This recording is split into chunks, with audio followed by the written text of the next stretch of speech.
Hello Semester 3, greetings to you all. I am back as I promised with another presentation on Pre-Shakespearean English drama.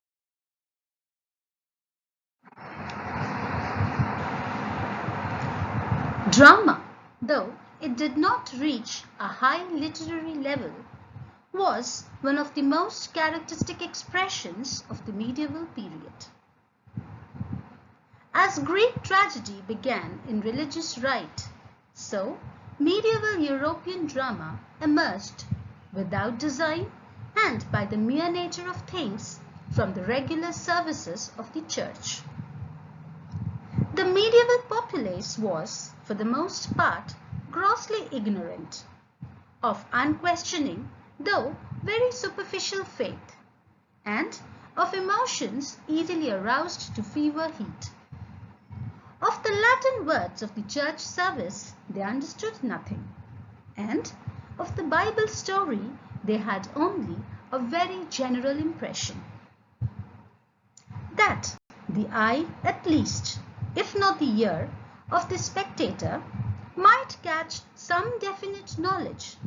The priests, as they read the Bible stories in church, sometimes displayed painted rolls, which vividly pictured the principal events of the day's lesson. Such pictorial aids to the sermons were well received by the congregation, and it was to bring to the service a more spectacular and emotional character that the idea of dramatizing the church service began.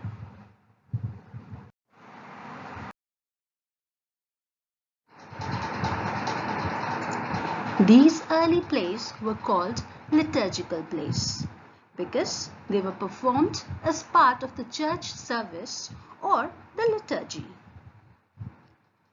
English drama is thus Catholic in origin, and it began in the church with clerics as authors and chief players. As the interest of the congregation in such dramatic presentations deepened, the churches began to seem too small and inconvenient to host such swelling numbers of people who came to witness these performances. Also, the excited audience would sometimes forget the proper reverence that was due inside the church. This led to the performances being transferred gradually to the churchyard. As the attendance further swelled and the churchyard also failed to accommodate onlookers, the performances shifted outside the church precincts to the marketplace, the village green, or any convenient field. By this time, the people had ceased to be patient with the unintelligible Latin of these plays, and it was replaced at first perhaps and in part by French, but finally by English. Once the drama was out of the church and into the public domain, its secularization was naturally set into motion. The religious spirit yielding inevitably in part to that of merrymaking, minstrels and mountebanks began to flock to these celebrations, and even regular fairs began to build up around them. With time, the priests ceased to perform as actors, and skillful actors from among the laymen began to take up many of the parts in these plays. In 1210 AD, Pope Innocent III proclaimed a ban on the church's association with these plays in view of their declining relationship with religion. This act officially cut ties between the plays and the church, and they now began to be exclusively performed by the town's trade guilds or unions of the various handicrafts.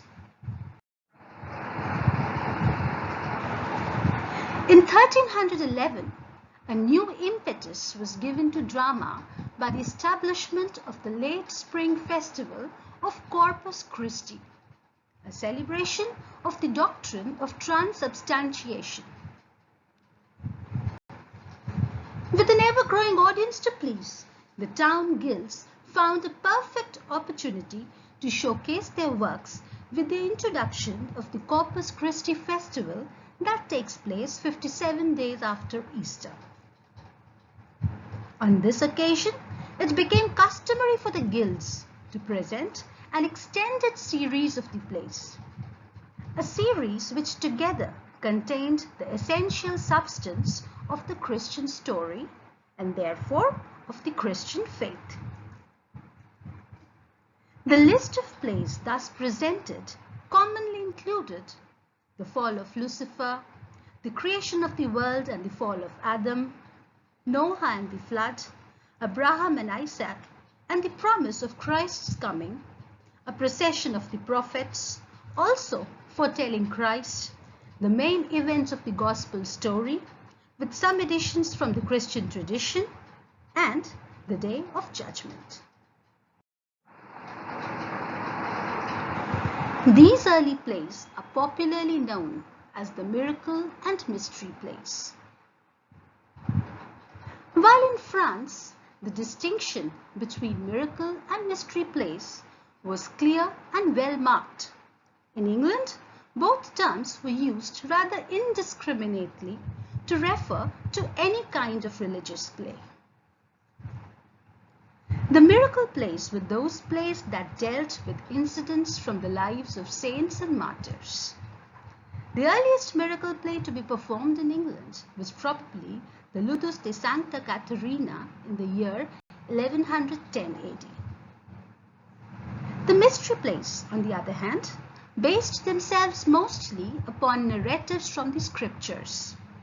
They came to be so called, perhaps, because these plays were performed initially entirely by the clergy, the ministerium or ministry ecclesiae. These plays seem to have reached their greatest popularity in the 14th and 15th centuries.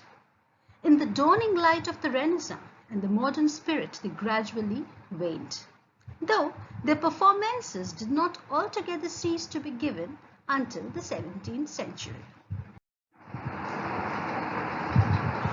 The morality plays.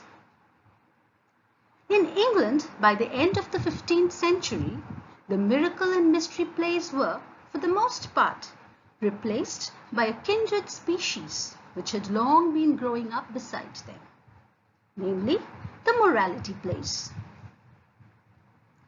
In its strict form, the morality play was a dramatized moral allegory, and it probably arose in part from the desire of religious writers to teach the principles of Christian living in a more direct and compact fashion than was possible through the Bible stories of the mysteries. The characters in these plays are either personifications of moral virtues and vices, or abstractions such as death or youth. The hero is generally a type figure standing for all mankind, and it is to secure control over him that the two opposing groups of virtues and vices contend.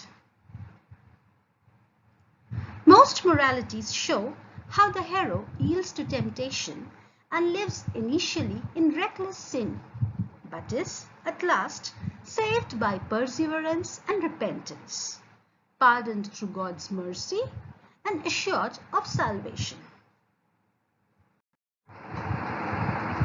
The Interlude. Early in the 16th century, the morality in its turn was largely superseded by another sort of play called the Interlude. The name Interlude denotes literally a play between, and they were initially conceived as short plays to be performed at intervals between some other entertainment, such as a banquet, or between two acts of a long play, or sometimes between two different plays. typical interlude is nothing more than a coarse farce, with no pretense at religious or ethical meaning. Here, for the first time appears the vice, a rogue who sums up in himself all the vices of the older moralities and serves as the buffoon. One of his most popular exploits was to belabor the devil about the stage with a wooden dagger, a habit which took a great hold on the popular imagination, as numerous references in later literature testify.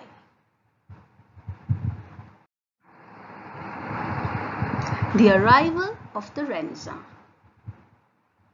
The Renaissance greatly revived classical cultural models in Europe. Greek had almost died out in the West, but returned with the arrival of the Byzantine scholars in Italy, who in 1440 founded a Platonic academy in Florence. After the Turks took Constantinople in 1453, Greek scholars brought manuscripts to Italy, and a revival of learning was widely ushered. The Renaissance held a higher and more heroic idea of human capacity than had been allowed for by the ascetic side of medieval thought, and stressed on the possibility of attaining a heavenly state through a progressive self-education and self-fashioning. Humankind's sense of its place in the world was being rocked by the discovery of new lands far beyond Europe. The people lived according to different models of social organization and religious beliefs. An important offshoot of the Renaissance was the study of what we now call the humanities.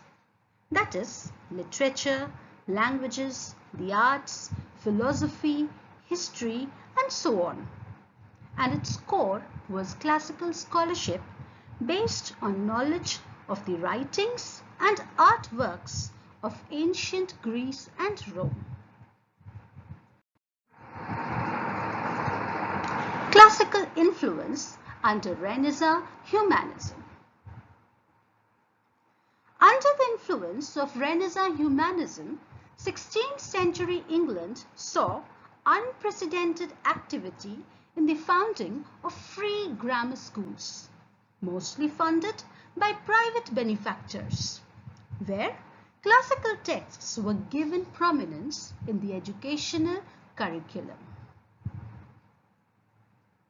At such schools, boys would encounter the comedies of Terence, the rhetoric of Cicero, and the poetry of Ovid, Virgil, and Horace.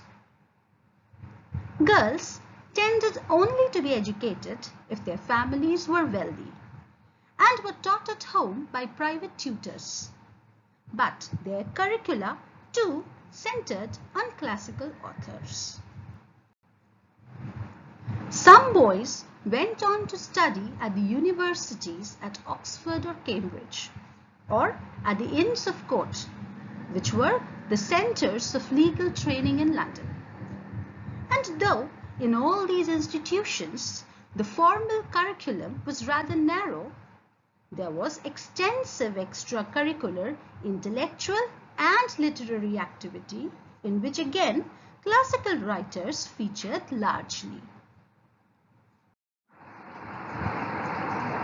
The impact of the Reformation. The Protestant Reformation had begun in 1517 with Martin Luther's attacks on the Church's penitential system, order, and doctrine.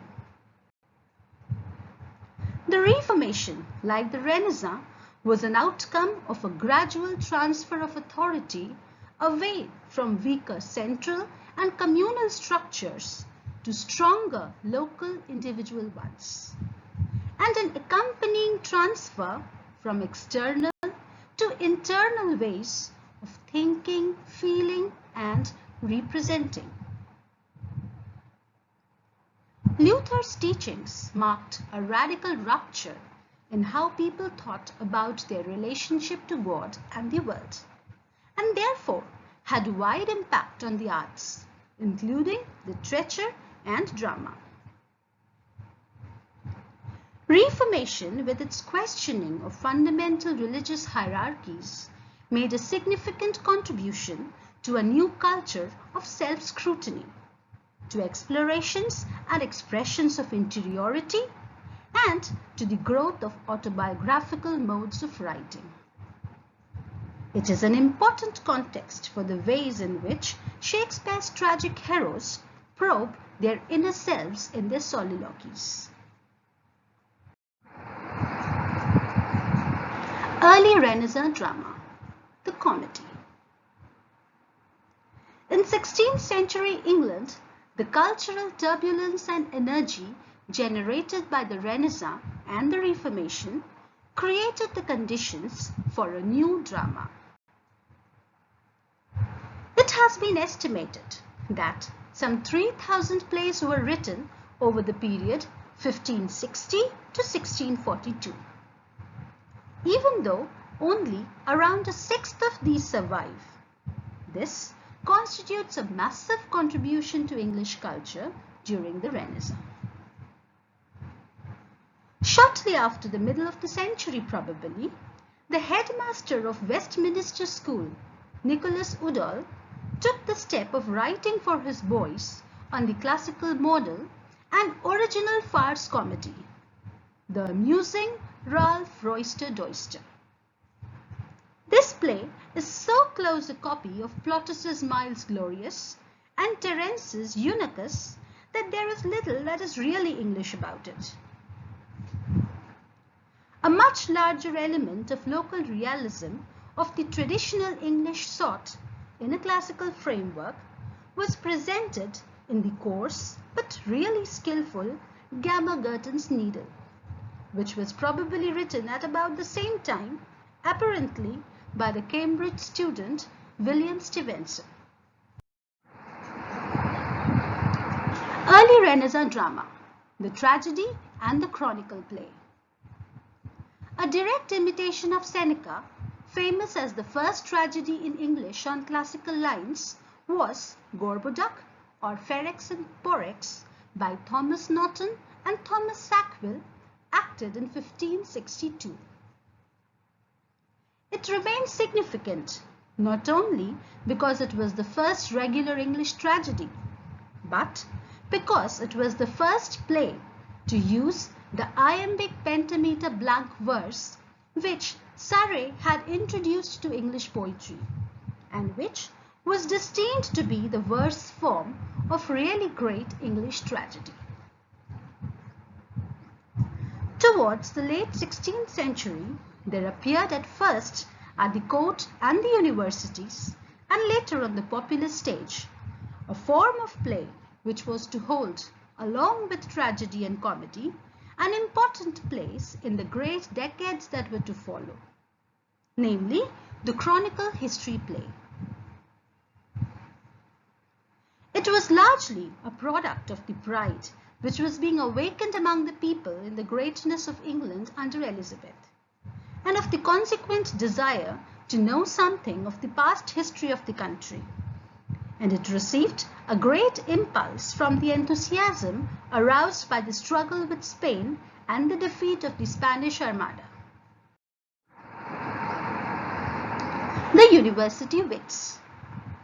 University Wits was the name given by some modern literary historians to a group of English poets and playwrights who established themselves in London in the 1580s and 1590s, after attending university at either Oxford or Cambridge. The most important member of the group was certainly Christopher Marlowe, whose powerful blank verse plays prepared the way for Shakespeare. Others included George Peele, Robert Greene, Thomas Nash, John Lyly, Thomas Lodge, and Thomas Kidd, who is the only one among them to lack a formal university education. The plays of Greene, and particularly Lyly, exerted a strong influence on Shakespeare's early comedies, probably suggesting to him the use of prose for comedy, the value of snappy and witty dialogue, refinement as well as affectation of style, lyric atmosphere, and the characters and tone of high comedy contrasting so favorably with the usual coarse farce of the period. Christopher Marlowe. Marlowe's plays show him to have been an ardent idealist and a representative of many of the qualities that made the greatness of the Renaissance. The Renaissance learning, the apparently boundless vistas which it had opened to the human spirit, and the consciousness of his own power evidently intoxicated Marlowe with a vast ambition to achieve results which, in his youthful inexperience, he could scarcely even picture to himself. The creative impetus of almost all his plays comes from his realization of the human spirit as cramped and outraged by the impassable limitations of human life and by the conventions of society. Much of his strength lies in his powerful and beautiful use of blank verse. First among the dramatists of the popular stage, he discarded rhyme, and taking and vitalizing the stiff pentameter line of Gorboduc, gave it an immediate and lasting vogue for tragedy and high comedy. Finding a place. The medieval religious drama had been written and acted in many towns throughout the country. But as the capital became more and more the center of national life, the drama, with other forms of literature, was more largely appropriated by it. The Elizabethan drama was altogether written in London and belonged distinctly to it. Until near the middle of Elizabeth's reign, there were no special theatre buildings. The players in London or elsewhere acted wherever they could find an available place, in open squares, large halls, or specially in the quadrangular open inner yards of inns. As the profession became better organized and as the plays gained in quality, such makeshift accommodations became more and more unsatisfactory. However, securing viable space for a theatre within the city was a problem. The Puritan population and magistrates of London looked down upon drama as frivolous and irreligious, and despite Queen Elizabeth's patronage of the form, refused to grant it space within the city corporation. The Elizabethan Theatre. In 1576, James Burbage inaugurated a new era by erecting the theatre just to the north of the city, only a few minutes' walk from the center of the population. His example was soon followed by other managers, and very soon the favorite place for the theatres came to be the Bankside, the region in Southwark just across the Thames from the city where Chaucer's Stubbard Inn had stood, and where pits for beer baiting and cockfighting had long flourished. The structure of the Elizabethan theatre was naturally imitated from its chief predecessor, the inn yard. It was at first generally square-built or octagonal. The stage was a platform stage that projected from the rear wall well towards the center of an unroofed pit and could be seen by the audience from almost all sides. On three sides of the stage, the common people, admitted for 6 pence or less, stood and jostled each other, while the enveloping building proper had tiers of galleries provided with seats for more well-off members of the audience. The Elizabethan Stage. Behind the unprotected front part of the stage, the middle part was covered by a lean-to roof, sloping down from the rear wall of the building and supported by two pillars standing on the stage.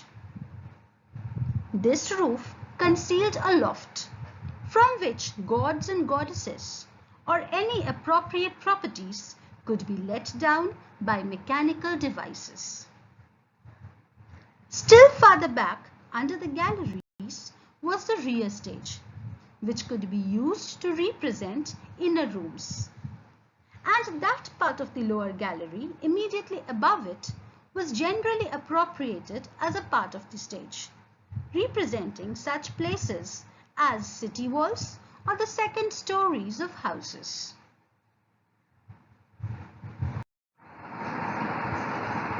Stage conventions. Since the stage was open from all sides, the provision of a front curtain was impossible, and changes between scenes had to be made in full view of the audience. The usual dramatic practice was, therefore, to end scenes with the withdrawal of actors from the stage, rather than with striking situations. Dead bodies at the end of a scene had to either get up and walk away in plain sight of the audience or be carried off, either by stage hands or as part of the action by other characters in the play. While the medieval habit of elaborate costuming was continued, medieval simplicity of scenery was religiously adhered to. A single potted tree might symbolize a forest, and houses and caverns, with a great deal else, might be left to the imagination of the audience. On the rear stage, however, behind the curtain, more elaborate scenery might be placed. Dramatic experience. The realism of the dramatic setting was clearly not an important concern for either the dramatist or the audience. Rather, the whole simplicity of staging had the important advantage of allowing the audience to center their attention on the play rather than on the accompaniments. The lack of elaborate settings also facilitated rapidity of action, and the plays beginning at 3 in the afternoon were ordinarily over by the dinner hour of 5. The absence of female actors on stage till the Restoration in 1660 demanded that boys take up female parts, and this too required imaginative flexibility on the part of the audience.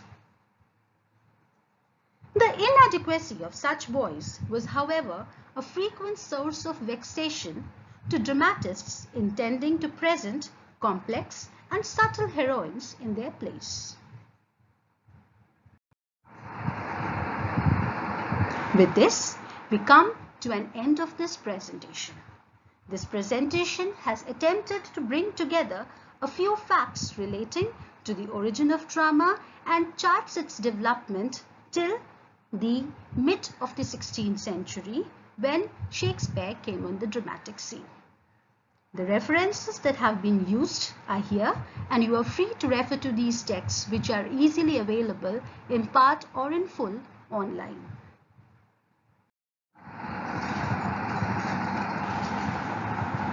Thank you so much for listening patiently. I hope you make best use of the time that is at your disposal. Remember that we miss you. Remember also to pray for the world so that together we all heal. Thank you. Enjoy your stay at home. Be comfortable.